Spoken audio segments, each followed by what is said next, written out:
دا کابل کې یو زیارت د طالبانو د منځ د منډهي کې هغه ورته وایي څه ورته د احمدشاه ابدالي زوی ده تیمورشاه ورته وایي تیمورشاهي کابل کې یو ځای هم ده دا تیمورشاه طالبانو 18 ښځې کړې وي که څومره ښځې وي څومره اولادونه یې ول دا بیا متنعم سي احمدشاه ابدالي او بیا دی د سیسي طالبانو خبر خو پوهیږئ که نه دا د پیغور مسئله دا که نه طالبانو باید انسان زر بدل نسی خصوصا د تړون ملګري خو بیخي زر بدل نسی که نه که په هغوی تکلیف تیر سوی نه زر سکون وکي او نه زر تنعم وکي نه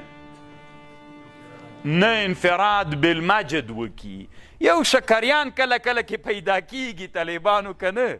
نو موږ یو شیخ صاحب ملګری ده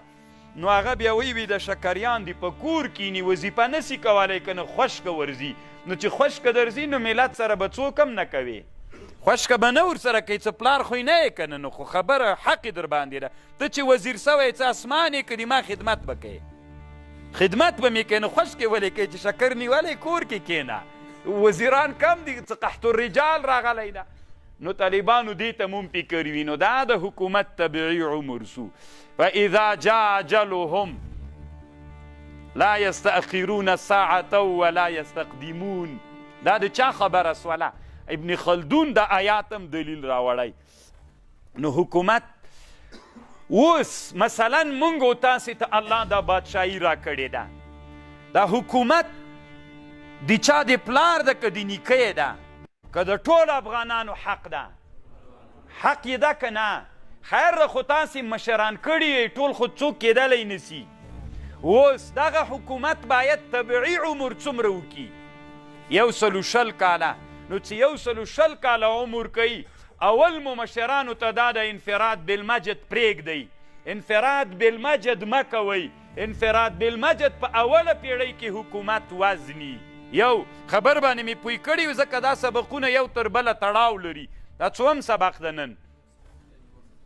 11 ده که 12 ده نو طالبانو انفراد بالمجد د عطو سکون نه ځان وساتئ تنعم کې ځان زر مه وراچوئ داسې بیا لیونیسئ دویم واده پسې دریم واده پسې دا خو هر څوک کولی سي که نه ته به یې دغسې کوي خلکو ته به سوال کوي نه به یې کوي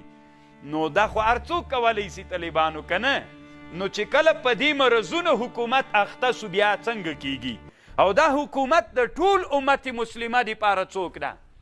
نعمت موږ تاسې هلته خبره وکړه که نه طالبانو نو دا نعمت چې څوک ناشکري کوي ورته وایې به دعت پرېږده دعت سکون پرېږده تنعم پرېږده دا خو باید علما وکړي که نه په ښکاره باندې نه پټ دي ورته وایي فلانه انفراد بالمجد در کېږده پرېږده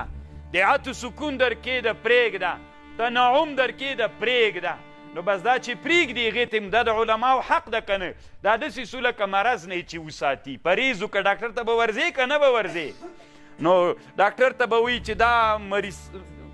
مثلا پلانکی مرض اخته ده ته به دېسې نه ځان ساتي دېسې نه به ځان ساتي چې په مرض اخته نه سي مرضونه هم تیار سته ده نو ځان به ساتي که به یې نه ساتي حکومت نو دا د ټول افغانستان بلکې ټول امت مسلمه د حق سره چې الله یو اسلامي نظام راوستلی باید طبیعي عمر ته یې پرېږدو چې مزل وکړي که نه طبیعي عمر چې مرض یې رانه ونه وهي یخې ونه وهي ښه په کمپلو کې راتاو کړو او ښه درانه کورتۍ ورته په ژمي کې واخلو روای غوندې چې یخې ونه وهي هغه مرضونو نه به یې ساتي او دا د علماو کار ده خو علما کله پوه دي په دې باندې چې حکومت طبیعي عمر لري مرضونه نیسي کله موږ ابن خلدون ویلی ده خو هغه علما چې الله پاک ورته په جامعې کې بصیرت تام ورکړي په دې پوهیږي تاسې مس علما سوئ الله پاک مو خپلو وطنونو کې ښه علما که چې تر هغه نه ښه علما نه وي دا کلک اراده وکړئ انشاءالله الله به مو داسې کوي نو بس تاسې هم دا حق لرئ چې د حکومت مشرانو ته وایي دعت ونه کې دعت سکون ونه کې تنعم ونه کې انفراد بالمجد ونه کې بس حکومت به طالبانو داسې خوندور رواني که نه چې ته به ورته حیرانه یې بس حکومت به مزل کوي کوي کوي او 100 کاله چې هغه اسلامي نظام و اسلامي حکومت عمر وکړي